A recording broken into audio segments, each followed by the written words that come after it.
Welcome to the Rise Inside podcast, hosted by Justin Starbird and powered by Rise Robotics. Listen as host Justin talks to experts from the Rise team about topics relating to mechanical engineering, industrial design, commercialization, and innovation. True collaborations work when ideas are integrated at inception to solve significant problems. Rise Inside brings together how the team continues to work with great folks to commercialize ideas. You're listening to the Rise Inside podcast. Here's your host, Justin Starbird.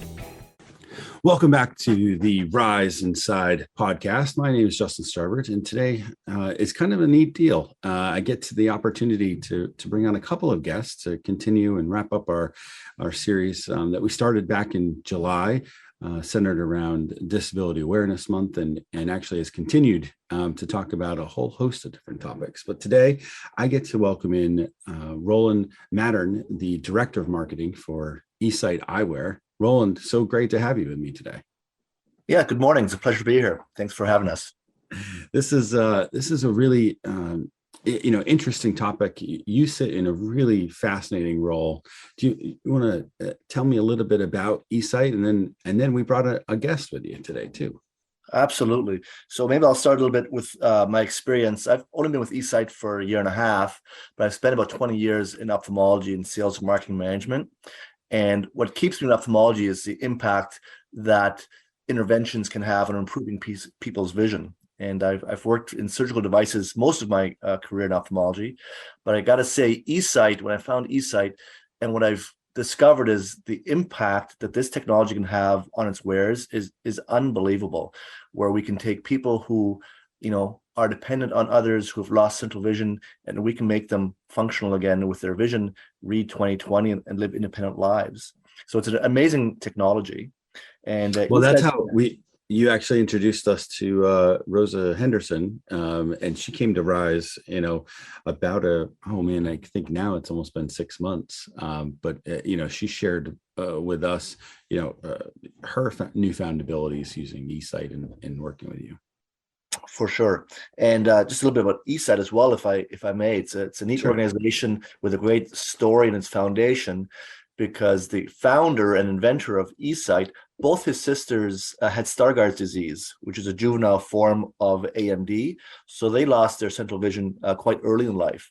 And his inspiration was to find resolution for his sisters so they could see again. So, after years of tinkering and trying different technologies, the end result is eSight today. So it's quite a remarkable story of inspiration to help family members as well. And that's our foundation. Yeah, that's amazing. Well, you also brought a guest with you. Would you like to introduce our guest? I sure did. So with us today, we have Gary Foster, who is an advocate for eSight, is a former employee of eSight, and a user of eSight. And Gary discovered eSight in 2017 or 2015, I believe it was, and has been a loyal wearer ever since. And it has had a tremendous impact on his life, on his independence, and all the things that he loves to do. So his story is very interesting and very inspiring. And I look forward to hearing it and sharing it with the audience as well. Well, welcome, Gary. I appreciate having you here. Actually, I'm thrilled to be here. Any opportunity to, spread the word, because when someone like myself and I look at what I get from this technology, I want the same for everyone that has low vision. I mean, it made a complete profound difference in my life. It's made me completely independent again. I travel all over North America unassisted, because when I wear eSight, I actually have 20/20 vision. Without it, I have 2400 vision. So it's really it's a thrill to me to introduce this technology to people, because it amazes me there's still a lot of people that aren't aware of this technology, and it's been around for quite a while. I think the first wearable version was 2013, and I got my first one in 2015, and I'm wearing the 4th version of it today. And I can do everything except drive a car. Yep. My field of vision with it is 37.5 degrees. So driving a car would quite frankly be foolish. But as far as doing everything else, I have my own wood shop. I work with all the power tools. I have a wood mill. I actually, believe it or not, spent yesterday logging in the bush and with a chainsaw. And it amazes the people around me when they watch me and see what I can actually do. Yeah. And without it, I was pretty much stuck in the living room wondering what I was going to do with my life. And Sure. and so when I got this this wonderful gift, I think for me, it actually changed my life. It completely changed my life. I had gone for about 5 years without central vision before I found eSight, and expected my eyesight to just get worse and worse and worse. So what led you? What happened 5 years previous, or what led you to leading up to eSight? What were the events that had transpired? Well, I suffer from AMD. In my family, it's very common, very, very common. I have a sister that's a year younger than me. She has it. My mother, my grandmother, uncles, aunts. We just learned that a bunch of our cousins have it. And our doctor always classified this as premature age-related macular degeneration, because in my family, we do get it young. So I was my mother's caregiver when she lost her sight. And I have to say, I thought that if it ever happened to be, because of my experience with my mother, I would be completely capable of handling this situation. And, I knew what to expect and everything else. But I can tell you honestly that nothing prepares you for losing your eSight, or your eyesight, I should say. Right. I wasn't prepared, even though I thought I would be, because I didn't realize the simple tasks that I wouldn't be able to do. I've always been a very independent person, and to have to become dependent was a real challenge for me. It really was a challenge. So I had a very dynamic job. I worked in the Rocky Mountains. I lived in Lake Louise, Alberta, and I had a lot of people, that I was responsible for. I was responsible for all of the highways in the national parks. So everything from avalanches to snow removal to road repair and bridge repair. I was the operations coordinator for all of that. And it was very, very demanding. I went from that on a Wednesday to being unemployed on a Thursday. When my eyesight got to the point where I could no longer maintain a driver's license, that was the end of my career. And so, it was hard to just go home and wonder, well, what next? And my eyesight just kept getting worse and worse and worse. And ended up having to leave Lake Louise, move into a city, which I'm not a city person. Yeah. And my wife, she went to work every day, and I wondered what I was going to do with myself. I ended up as an ambassador for the Canadian National Institute for the Blind, just to try to be active. And it was at one of their conferences that I first encountered eSight. Yep. And I was a non-believer because it sounded too good to be true. And I remember standing in a long line of people that wanted to look through this device. And there was a fellow there, a bit of a gentle giant named Tyler Moore, who wears eSight, and he was holding them up for people to look through. And there was so many people that he was talking to a group on his left and holding the glasses up on his right for the queue to come through and look. And when it was finally my turn, I'm looking through the glasses, and my wife stepped in front of me, and she said, "Well, what can you see?" And I said, "I see your face." And she started to cry. And I looked around the room and I said, "I can see everybody's face." Yeah. And I heard next as the glasses were pulled away from my face. And it was like, oh my God, like I need to know more. So that was my introduction to eSight. I just happened to be in the right place at the right time. Went to talk to my doctor about it. He'd never heard about it. He was skeptical. And I flew from Calgary to Toronto to do a complete evaluation, and found that for me, I read to the bottom of the eye chart. I couldn't believe it. It was absolutely phenomenal. And shortly after that, I purchased my first pair and started learning how to relive my life independently, and got really good at it. I went back into my shop working with my tools. I had to do that when my wife was at work because Yeah. she Well, let me didn't ask, think that so was a good idea. is that so, Roland, is this, something that you hear every day, or is, Gary an outlier? Like, how, in terms of, the use cases for eSight? Yeah, it's a great question. I would say the fact that Gary runs a full, wood mill and goes logging and runs a full a wood shop on his property, I'd say that aspect of it is probably an outlier. We certainly don't recommend doing that. Although Gary still has all 10 fingers, so he's doing a great job.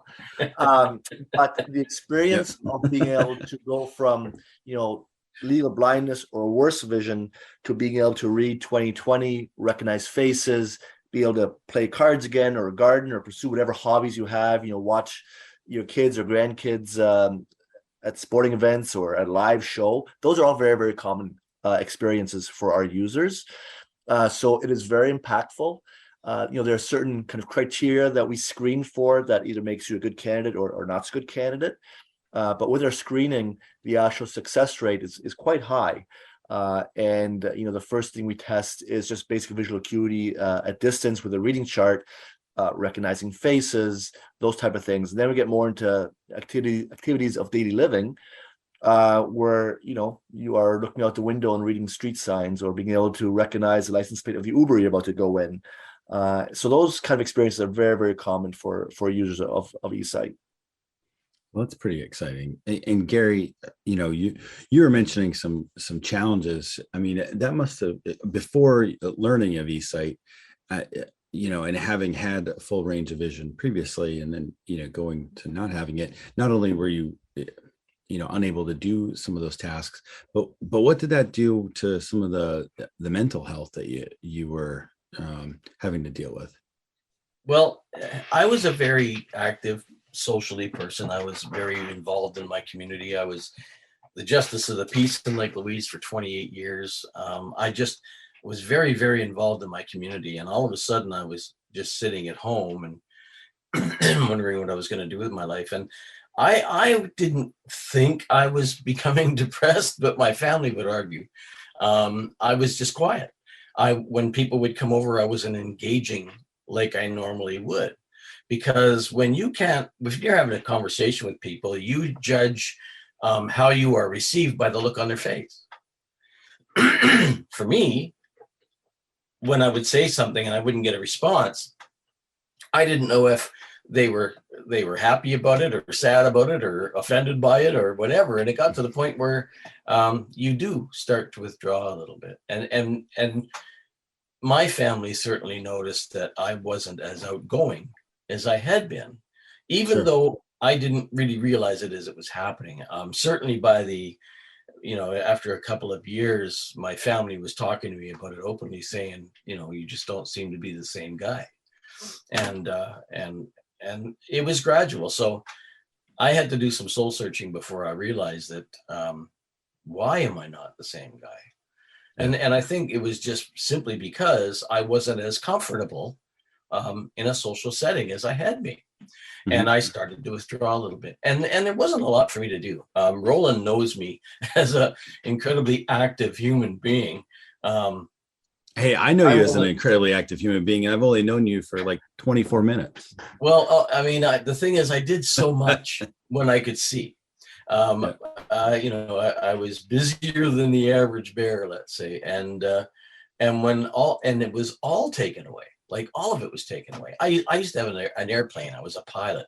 I used to have a motorcycle. My wife and I would travel all over the place on a motorcycle. I actually missed the motorcycle more than I missed the airplane. We were very, very active, and I have many hobbies and interests. We both love museums. Imagine going to a museum with no central vision. I mean, what's the point, And so we stopped doing all those kind of things. And when I got to eSight, I was so excited. I was pushing the envelope. I mean, Tyler Moore ended up being my coach, and he was always cautioning me because of the things that I was doing. And I remember the engineers starting to get interested in my case because they well, first of all, they thought that I was going to hurt myself.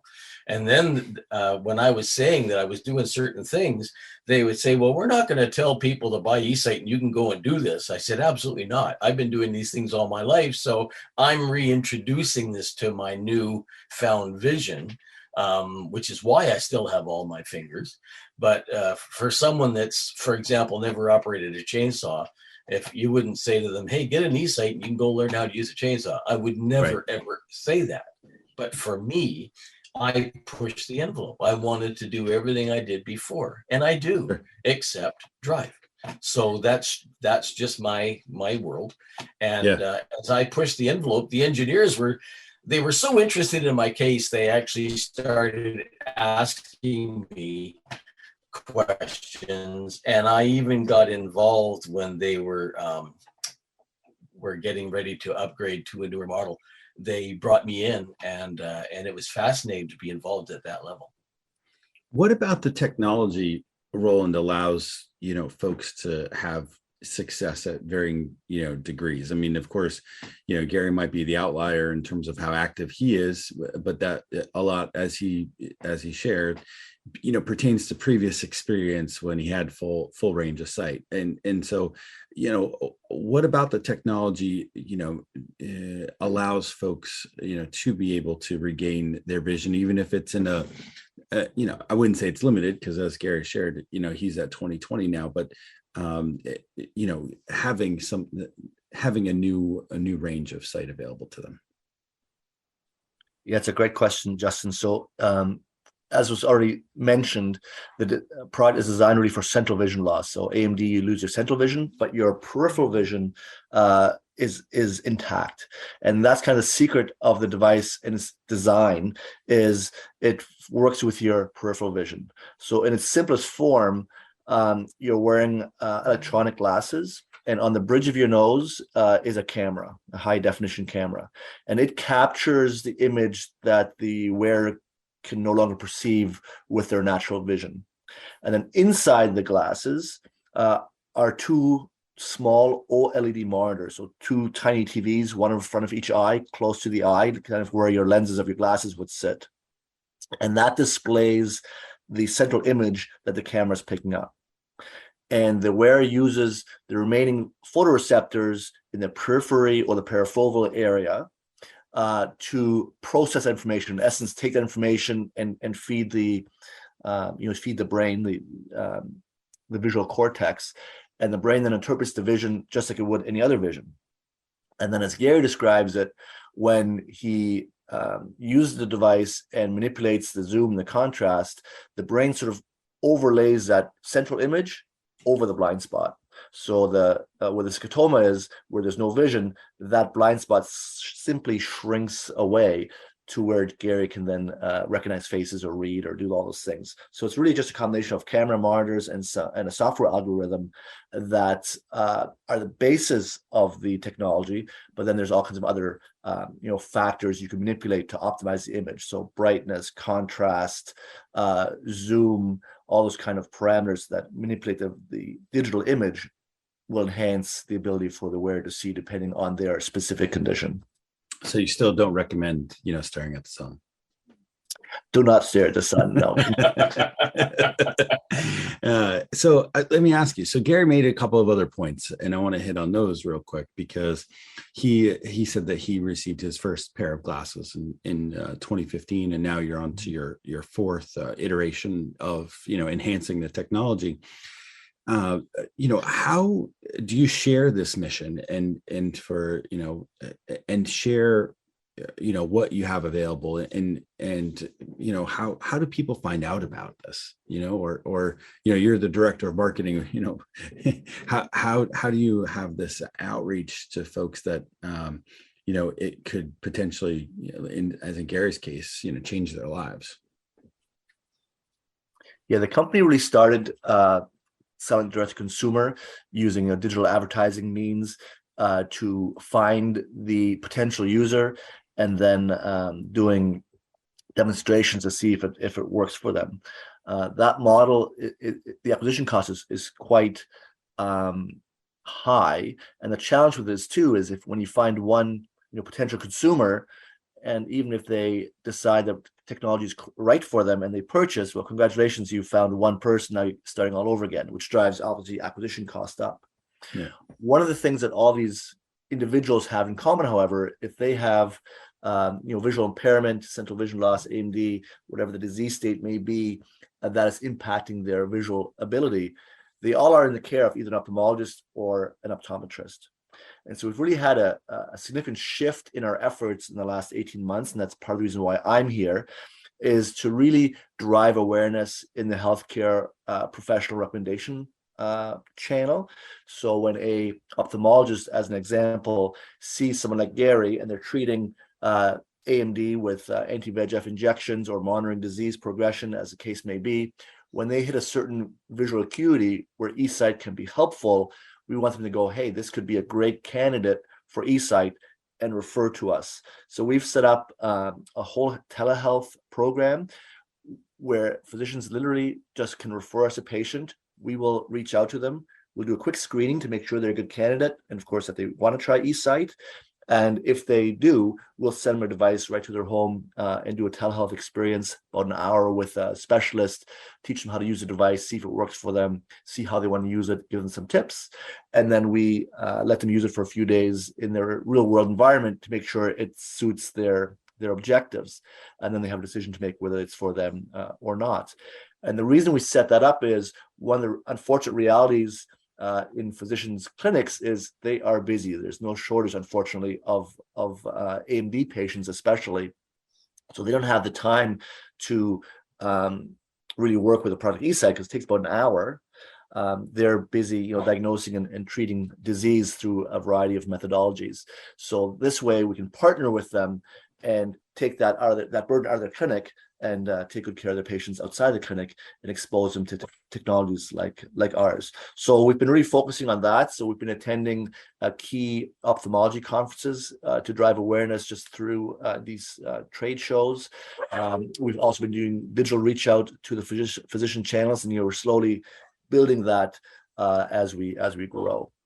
Sure. Well, and you're doing things like this, right? I mean, this is a unique audience here for the Rise Inside, podcast. And Gary, you'd made mention of something that I thought was truly unique, and that was before we even got on the show, and that was that once you had a pair of glasses and you were acclimated to the technology and what they could do, that you became a full-time employee again. What was that experience like? Well, first I have to say that it's something I never thought would happen again. And so when I had an opportunity to go and work full time, I was like a kid in a toy store. I mean, I wanted to learn everything about the inside workings of that office. I worked with everybody. I wanted to know each and every bit of what I was supposed to be doing. And I branched out. I mean, I not only did I learn the job I was there to do, I just started doing more and more and more. The more capable I was, the more they got me involved. But aside from that, I was Johnny Appleseed. I mean, everywhere I went in my personal life, I was happy to be stopped by anyone and asked, "What are you wearing?" And my wife and I both, I mean, we've had more cold meals in a restaurant because someone came over and asked, and we were happy to sit down with those people and share and tell them how it might help someone in their family, a brother, a mother, a grandfather, or grandmother, whatever. And we were excited to share that technology. And so having the full-time job gave me back my confidence, gave me back that ability to be speaking in, socially and working with really large groups of people, which is something that I do. And so for me, it was just so exciting. Like there was nothing that I didn't want to do. If it was possible for me to do it, I would do it. It was, like a lot of people in their careers, they don't want to be piled on with other things. For me, it was, well, I can't fly a plane anymore, so pile this on, and I can't ride a motorcycle anymore, so pile that on, and blah, blah, blah, blah, blah. I mean, I became so busy, so involved, and even outside of office hours, every opportunity to share this technology, my wife and I, you want to be a rock star? Wear one of these on a cruise ship. Because there's so many older people on a cruise ship, and when they started to find out that this was something for the visually impaired, we were very popular on a cruise ship, and we loved it. Because that's what we like to do. We like to share this experience with people, both from my perspective and my wife's perspective, which is rather unique. So, it just meant that my life was full again. I like learning. I was doing something different. And I hope that that's always going to be the case. Roland, as you mentioned that you're reaching out to ophthalmologists and you're going direct to a doctor, is there a market, or is there, is that element of what Gary just shared, meaning, a very positive influence in the workplace, a go-getter, somebody that is just thankful for, and I'm simplifying this here, Gary, so please don't forgive me, but, somebody that has now, not just the confidence, but the excitement to have the opportunity to work.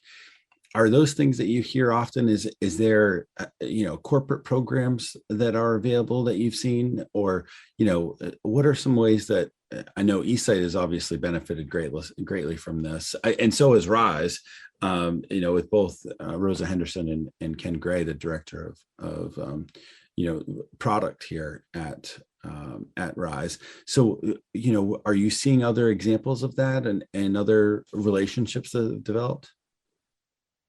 Yeah, I think there have been a number of collaborations throughout the years.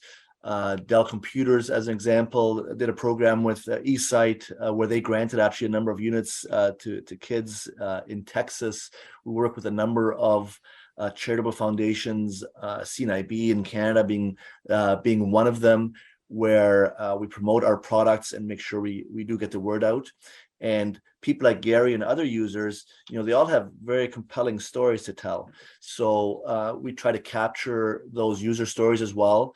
And they're always on our website. So when people do get to us digitally and they find us digitally, they get some, real world testimonials. It's one thing, the director of marketing telling you how great the product is. That's my job. But when you have stories of people that, I lost my vision, I run a company, I can't do anymore. With eSight, I can do it. I'm an elderly, single person. I take medication every day. I needed to move into an old age home because I couldn't dose my medication properly. And with eSight, now I can continue to live independently in my apartment or in my home. Those are incredible stories. So we do leverage those for sure.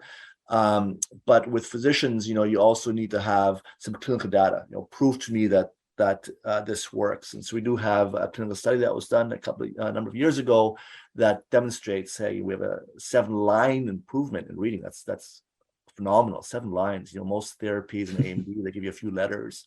12-letter contrast improvement, 100% mobility retention. So all those, key performance indicators, if you will, have been demonstrated with eSight. And of course, the user stories reinforce how they're applying those things in their lives. And you put those two together, it's very compelling.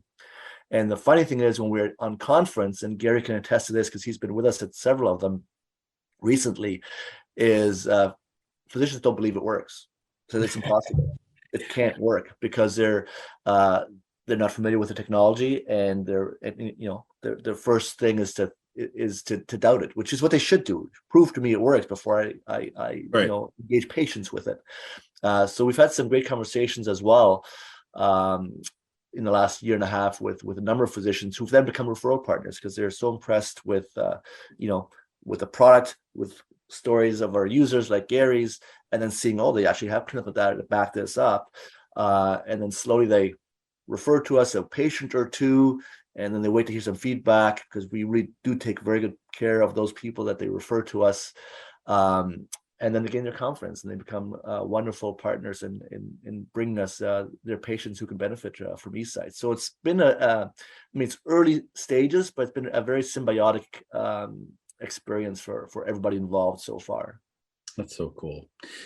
Gary, what would your message to potential employers that are looking at, opportunities, or, what are some things that they should do to evaluate if, they have a workplace that actually can give all folks opportunities? Well, first of all, when you've got an employee that's been there, say, for 10 or 15 years and they're at the top of their game, and then all of a sudden they're struggling and they may not be able to continue. Everybody's replaceable, but you don't necessarily get the same caliber as you just lost. And it takes Right. money and time to train people. So my message to employers is that if you are going to lose that employee, it's going to cost you money. That's all there is to it. One of my messages to employers has always been that your company would save money by purchasing the device for that employee. Mm-hmm. And now that employee could give, like I said, it might give you another 10 or 15 years of service doing everything that they ever did in the office before. I mean, certainly not for a truck driver, but anybody that works in an office or retail or anything like that. I mean, it's perfect. I've shared this message with corporations in the past, and to the point where one corporation in Alberta, it's the Alberta Treasure Branch. They created a board within their company just around low vision. And if anyone in their, in any of their branches is starting to struggle and they feel that eSight would work for them, after an evaluation, the company has pledged to purchase the unit for that person. And I mean, that to me was just a wonderful thing, because it is going to save money. When I went to go and get this job full time, I told my insurance company, because I was on long-term disability, and I was so excited to phone them and say, I'm going off of disability. I got a full-time job, blah, blah, blah. I got to move to Toronto and all this. They cautioned me against it. And I thought that was really bizarre, because, well, wait a minute, you're paying me tens of thousands of dollars a year to sit at home on my couch. I don't pay taxes. I'm not engaged in my community. I'm not doing anything for anybody, really. I can go back to work and I can become a contributing member of my society and pay my taxes and be independent and have better mental health and all of that stuff. And they said, well, if you do, you can't change your mind. And it wasn't a gamble to me. I just said, right, not a problem. So I went off disability and I went and got my full-time job, and there was no looking back. And I want to say, and you can edit this out, but I went back to that insurance company when I was working for eSight, and I gave my message about people that you are paying to sit at home on the couch. They might want to go back to work, and this might help them do that. And you would save a ridiculous amount of money if you bought the device for your client and he went back to work. And for me, it's a no-brainer. To me, it's just like, well, yeah, that makes perfect sense. It's a win-win-win. The employer wins, the employee wins, the insurance company wins. To me, it was just a no-brainer. But I never got any traction there. And I don't understand. And I'm hopeful for the future. I'm hopeful that as more and more people you're starting to see more and more people out in public wearing eSight, doing different things. I'm always eternally hopeful that somewhere along the line, someone's going to get it. Yeah. And that means a lot more people are going to be happier and healthier. Yeah, I think it's a great point, Gary. And the other side of the coin too is we've been talking about primarily AMD because it's probably the largest patient group that we can help. But the other side of the spectrum are young people who, in many cases, through a number of diseases, have lost central vision. Now we can, with eSight, keep them in school, get them a higher education, and make it easier for them to be in the classroom, to socialize, to sit in the lecture hall at university, and then become much more productive members in the workplace because they've been able to develop those skills and get their academic background or apprenticeship, whatever they choose in their career path, and you can create a lifetime of economic benefit for society as a whole, as well as the individual. So it's a pretty amazing product in that sense. And to Gary's point, it's always a mystery to me why insurance companies aren't all over this. And the fact of mental health was mentioned earlier today as well. The burden due to vision loss of mental health is unbelievable. There's been so much published on this over the years, and I can't make the claim that that eSight would help solve that problem because we don't have the data to state that. But it stands to reason that if vision loss has led to the mental health challenge, maintaining somebody's vision and functional vision should be able to help alleviate at least some of that burden. And again, that's an economic equation as well. There's a lot of money being spent on the treatment of mental health, and perhaps we can help lessen that burden if more people had access to the technology. Absolutely. Well, so what's next for eSight? What's next, for you and your plan? Well, I mean, long term, we'd like to be a household name. We'd like to be on the tip of the tongue of every ophthalmologist in North America and beyond. But I think those are big, hairy, audacious goals in the long term. In the short term, we are going to be attending the American Academy of Ophthalmology this month and the American Academy of Optometry to continue to drive our message to the healthcare community. We have a new product in development, so we're always pushing the envelope of making the product better. So we're hoping to have a release of a new product in 2023. So our R&D colleagues are certainly working on that. And in the meantime, we are continuing to work through our digital channels and our face-to-face channels to ensure our message gets out there and we can help as many people as possible. Great. And Gary, what's next for you and your wife? Well, we look forward to any opportunity that we can, assist eSight getting the word out, which we do. We love doing that. We love traveling to the different cities and meeting different people. We continue to do that. But on a personal level, I'm, like I said, I have my own sawmill and I have my own wood shop, and a friend of mine has a very large piece of property that the trees have to be brought down. I'm going to be an incredibly busy person until I am no longer able to do this physically. It's not going to be my vision that's going to stop me at this point. Somewhere along the line, my legs and my knees and my back are going to say enough is enough. Right. But I am an active person. I love it. My wife supports me in it. And I'm just a really busy guy doing different things than I would have in my career. But I am just as busy, or if not busier.